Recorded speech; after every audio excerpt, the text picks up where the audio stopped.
kamamshi, for today's video, magluluto tayo ng breakfast. At ang breakfast natin today is skinless na langgonisa. Ayan, pinakuluan ko na yung ating skinless langgonisa.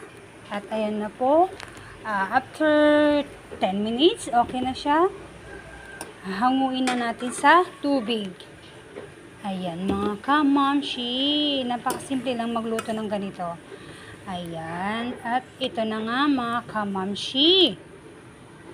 Tatanggalin natin yung plastic niya. Ayan, tingnan nyo, hindi kasi ako gumamit dyan ng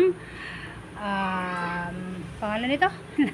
Lagayan ng cellphone, kaya isang kamay ko lang dyan yung nakahawak. Kaya hindi ko magunting-gunting, tingnan mo, lumalaban yung plastic.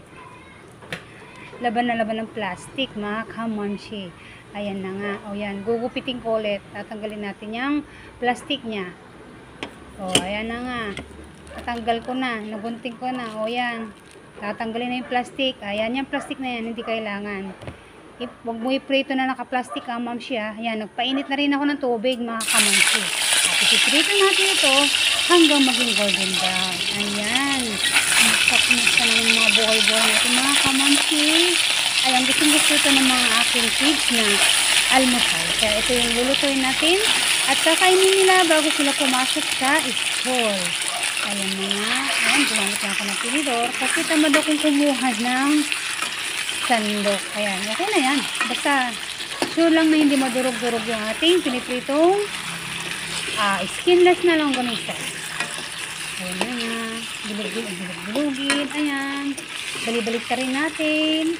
Gaya ng pagbaliktad na yung jowa o mister sa'yo. Ayan, o diba? Balik-balik rin hanggang sa maging golden brown ang ating skinless langgonisa. Ayan, santi pa rin. Huwag masyadong mga kamamshi, yung brown na brown. Kasi pag brown na brown ito, pag niluto mo ng brown na brown, mag-ano siya, titigas, matigas. Kaya yung light lang, para pag kinain ng mga bata, ito ay malambot pa rin. O, yan na nga, malapit-lapit na. O, ayan na nga. Isang balibaliktad lang, naging brown na siya at pwede na tong hanguin, mga kamamshi. O, yan, hinahango ko nga, ayan. Oops, ayan. Lalagay natin sa plate. Ayan na nga. Sarap-sarap.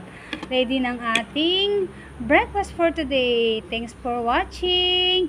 Please don't forget to like and subscribe and follow to your madiscarding mamshi.